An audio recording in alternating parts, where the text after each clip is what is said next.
los que no me conocéis, yo soy Ricardo, el agente ambiental de la Junta, aquí por esta zona, y para acabar el grado en Historia, he hecho un trabajo de fin de grado sobre el canal. Es un estudio, una hipótesis, contrastada con los estudios que se han hecho en los canales de las médulas, y hay más técnicas,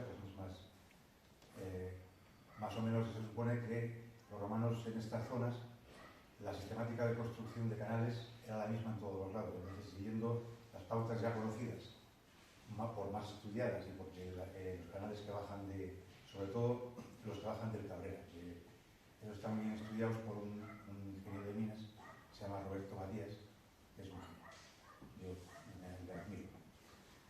Y ese lo ha estudiado todo y lo ha explicado. Fue una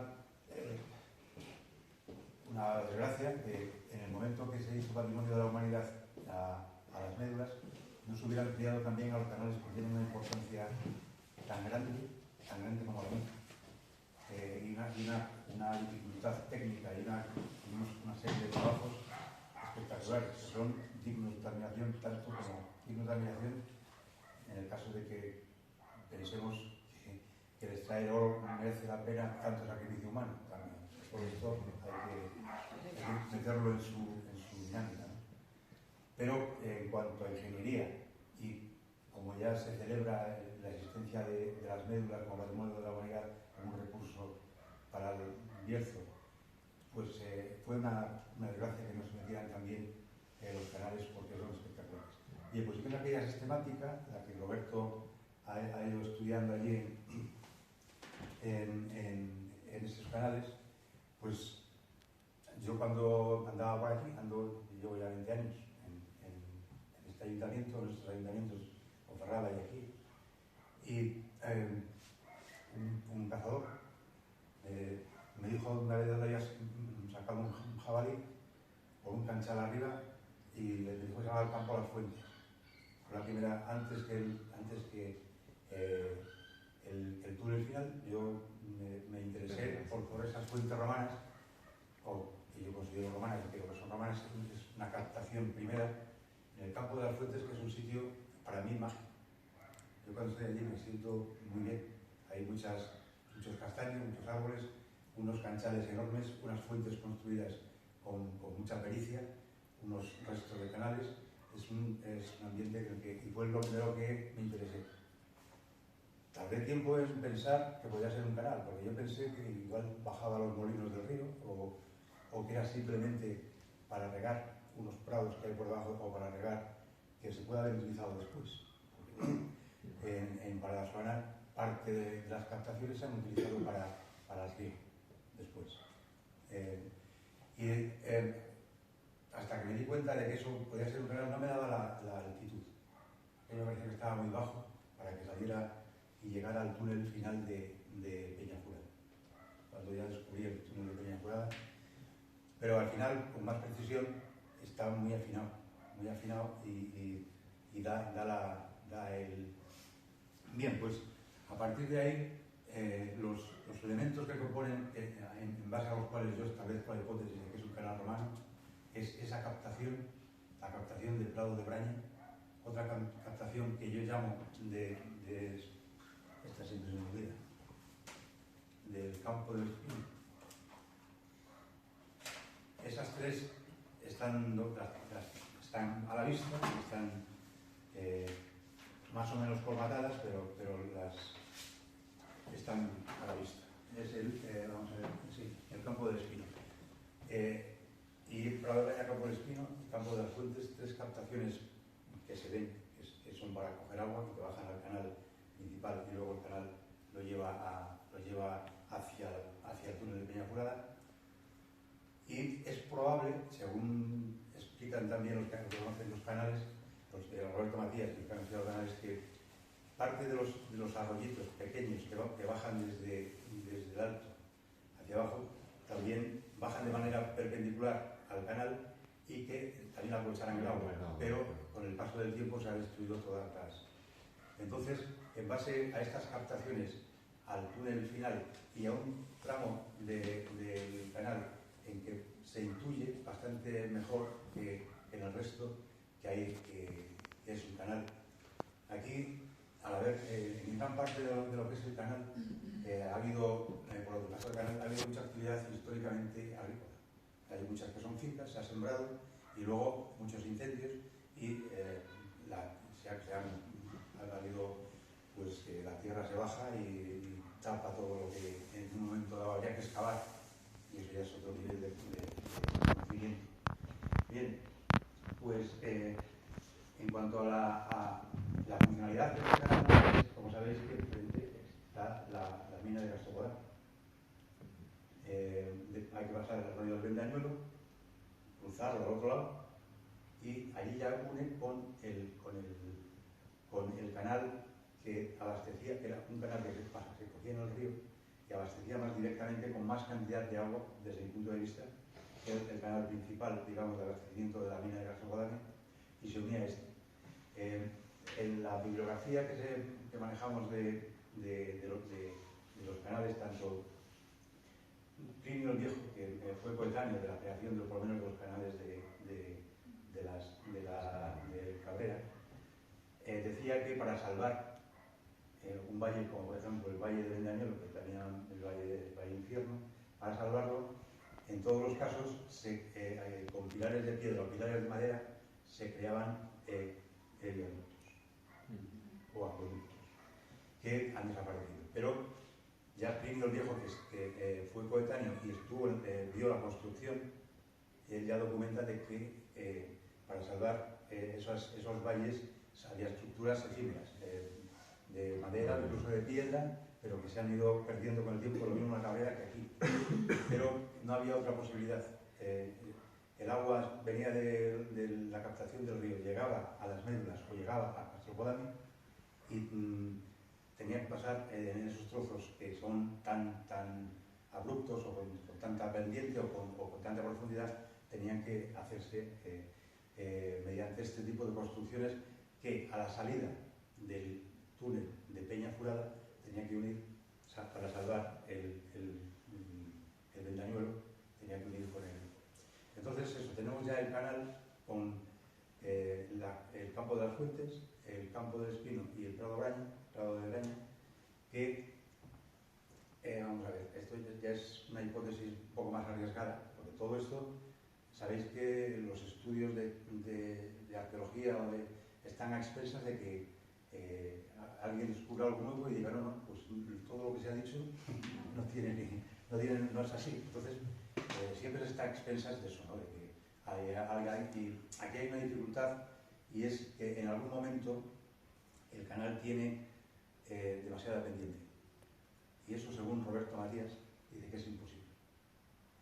Que los canales que bajan a las médulas tienen una pendiente del 0,15 a 0,4 y aquí hay alguna parte que tiene un 2%, que es 10 veces más en unos cuantos metros.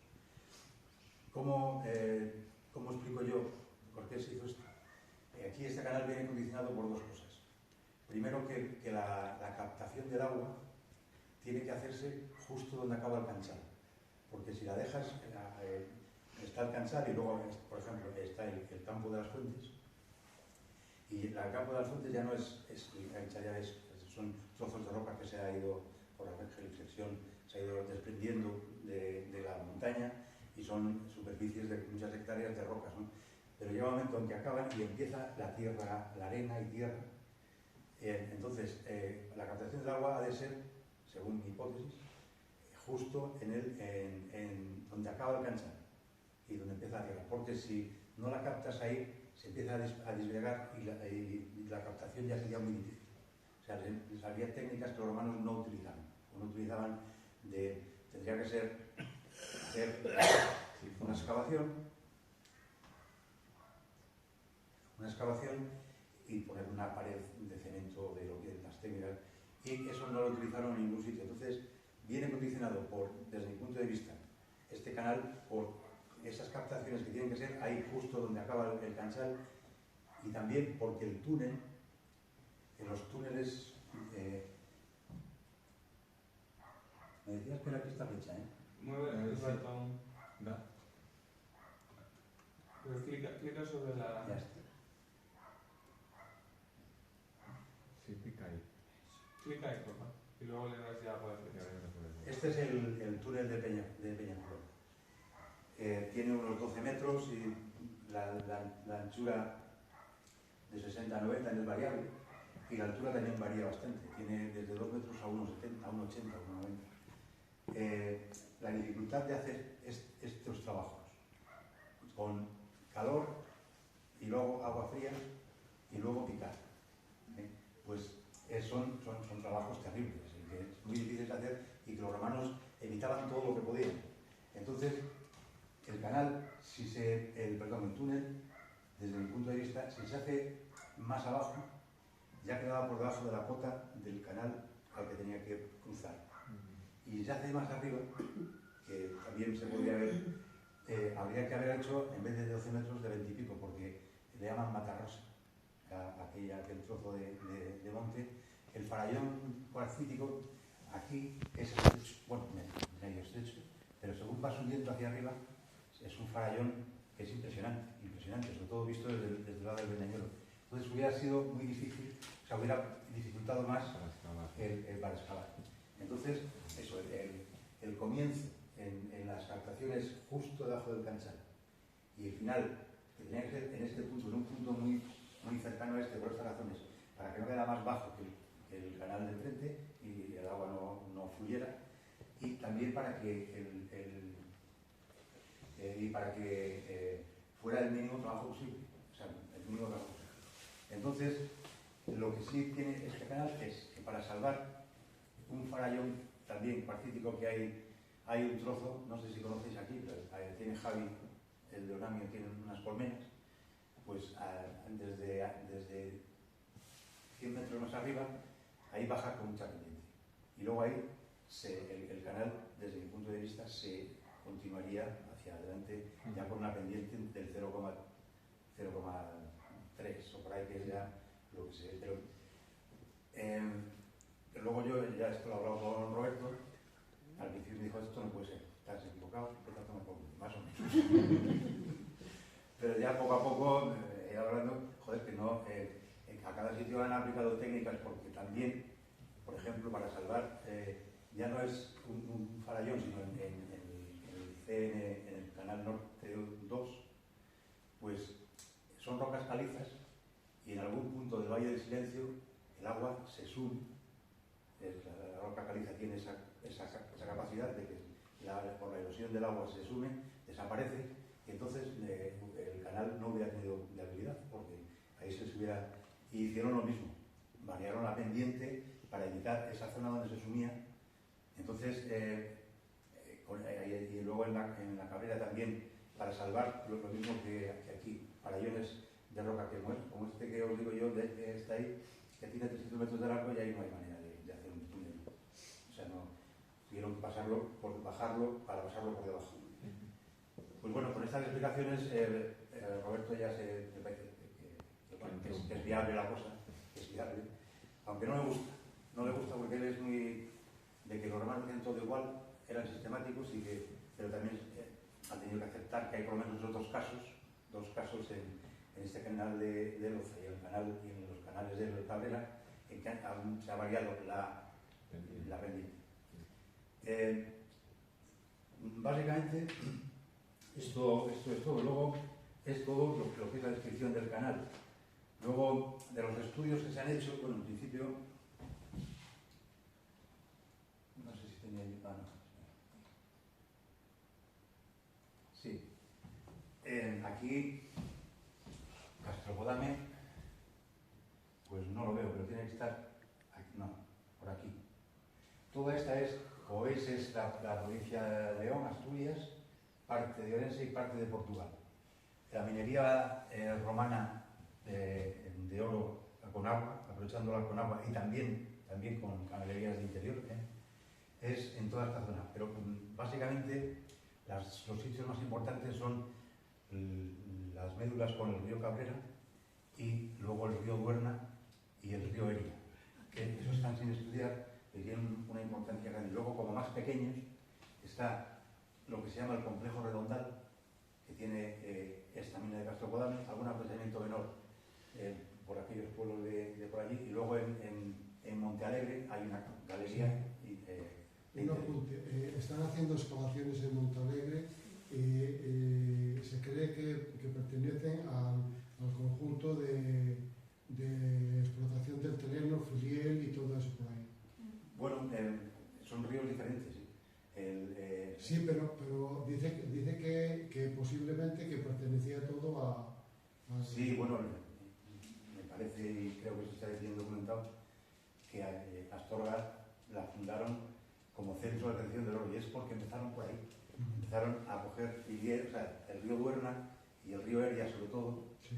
esos fueron muy explotados y fueron los primeros explotados, pero luego buscaron el oro, tenían técnicas y conocimientos para poder hacerlo, y fueron viniendo hacia el Bierzo. Claro, una de las entradas primeras al Bierzo es Montalegre, es el Manzanal, y en todo el redondal, todo alrededor, hay prospecciones mineras romanas. Todo el redondal lo miras todo alrededor, sobre toda la parte norte y noroeste, y desde Castrocodame hasta este pueblo que decíamos, ¿cuál era? Desde dijiste Castrocodame, Nada, San Pedro Castañero. no. Donde está la mina del interior. Donde tiran el mesón, joder. Cobraba. Ponce Que va. Ah, Que estábamos hablando de Villagatón. de este Llagatón, sí. La Silva. Encima de la Silva. Montalegre. Montalegre. En Montalegre hay un mobiliario también. Sí, bueno, por ahí va la vía nueva. Entonces hay un mobiliario y más restos Pero bueno, quiero decir que los romanos empezaron en Astorga. Pusieron ahí el centro militar, centro organizativo, para ir explotando todas las posibles minas de oro con agua y con agua y también subterránea, como os dije. Y fueron ampliando, según fueron acabando o continuaron la zona del Duerna y de Leria, pasaron al río de los Caballeros, que se llama también, todo lo que hay alrededor del Redondal hasta Castrocodame y las médulas, con el Cabrera, que fue la más importante. Aunque ahí queda mucho por investigar, según dicen, y puede que el complejo de Leria y del Duerna tuviera más importancia que el de las médulas. La diferencia está en que las médulas quedaron a medio explotar y son más espectaculares. Y fue una mina espectacular, lo más grande que hicieron los romanos en todo el mundo. Pero el conjunto del Duerna y Leria, que son 20 kilómetros de río explotado con continuidad, pero sin investigar, puede que fuera tan importante como las médulas. Pero bueno, eso está hay mucho que descubrir, y como ya os he dicho, cualquier descubrimiento arqueológico nuevo puede cambiar la historia y decir que no, que fue de otra manera. Esto es así. Y esta es la zona donde los romanos explotaron el oro, en el noroeste y en Portugal. Y pues la primera fuente primaria que nos informa, aparte de los restos arqueológicos que quedan, es Plinio el Viejo. Plinio el Viejo era un naturalista y escritor romano que vivió en aquella época y conoció la explotación y la explicó someramente. Y eso es ya, que haya un autor que en el momento que lo documente, pues ya da una base firme para saber lo que allí hubo, y luego están los restos arqueológicos.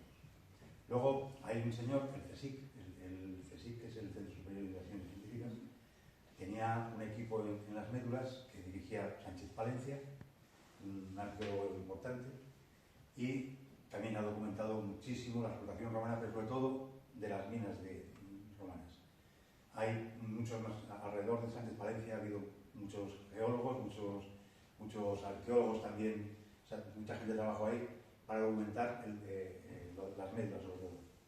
Pero vuelvo a lo que os dije al principio, echamos de menos muchos, el que los canales no hayan sido estudiados hasta ahora. Y hay un pique entre Sánchez Palencia y Roberto Matías, porque Sánchez Párez es arqueólogo y considera que un doctor ingeniero de minas no es arqueólogo y no sabe lo que... Sin embargo, las evidencias son las evidencias. Roberto Matías ha cartografiado todos los canales romanos que iban a las médulas, una precisión espectacular. Y las minas del interior que hay en Llamas de Cabrera y en otras zonas, yo he bajado con él a alguna y lo tiene cartografiado también como es el interior. O sea, es un fiera. Y además de eso, tiene razón en que los canales tienen tanta importancia como la mina y deberían... Se está intentando por parte de mucha gente hacer un geoparque teleno-médulas, porque los del teleno también se sienten desplazados por la importancia que tienen las médulas, los núcleos de la Cabrera con respecto a las médulas, y si digamos que lo que busca la gente que tiene interés en estas cosas es que se cree un geoparque del teleno y las médulas para acabar de estudiar o seguir estudiando las minas romanas. Luego, también esta mina de Castropodame, a principios del siglo un estudioso llamado Gómez Moreno recorrió la España entera, la provincia de León en concreto, con monumentos, minas, poblados y también cita la mina de Castropodame. La cita que es la cita como las mismas técnicas que la de las médulas, solo que, como hablaba él, harto más pequeño. Pero bueno, son ya documentaciones importantes para saber que existió la mina y que esa mina tenía 7 estanques en la parte alta que se siguen viendo, y había que llenarlos de agua para sacar el oro que sacaron. Y para llenarlos de agua había que traer el agua de los ríos de la cabecera. Y después del canal principal que baja por el arroyo paralelo, donde coge mora el agua a los de Castropodame, que va paralelo al río en su margen derecha, yo intento documentar este otro canal. Y es muy factible que sea cierto, porque están los vestigios, cumple con las normas, el agua fluiría, porque lo primero es que el agua que sale de aquí no suba. Porque si no sube, no sube. Tiene que ser que haya una pendiente. Y luego que la pendiente no sea excesiva, salvo este caso, que también se ha hecho en otros canales, y es una hipótesis para explicar por qué hay un trozo con tanta pendiente. Luego, para que veáis un poco la construcción de los canales, que es... ¿Por qué no puedo estar? Bueno, esto que veis ahí, estos son las fuentes de las captaciones del campo de las fuentes. Las fotos las hice con el móvil, no, son de mala calidad y tampoco soy buen fotógrafo. Pero es mucho más espectacular que esto. Y esto de arriba... ¿Esas donde están en Folgoso? Están en Castrillo del Monte. Castrillo. Están en el límite, se llama Valporqueiro. Está en el límite justo de Paradasolana con Castrillo. Pero es de Castrillo. Y son unas fuentes, están mal de ir, mal de encontrar. Está todo lleno de vegetación y sobre todo esto desde aquí hasta el Redondal es todo gachero, que son unos bloques de piedra enormes que hay que tener cuidado andando por ahí. Pero casi creo que eso es la cantidad de vegetación y zarzas, y eso en cualquier caso que se quiera hacer algo hay que limpiar, si no, no tiene sentido. Eso es. Y luego, una cosa que me llama mucho la atención es este dibujo. Los canales eran así, los canales romanos. Luego el tiempo los ha derruido, los ha tirado,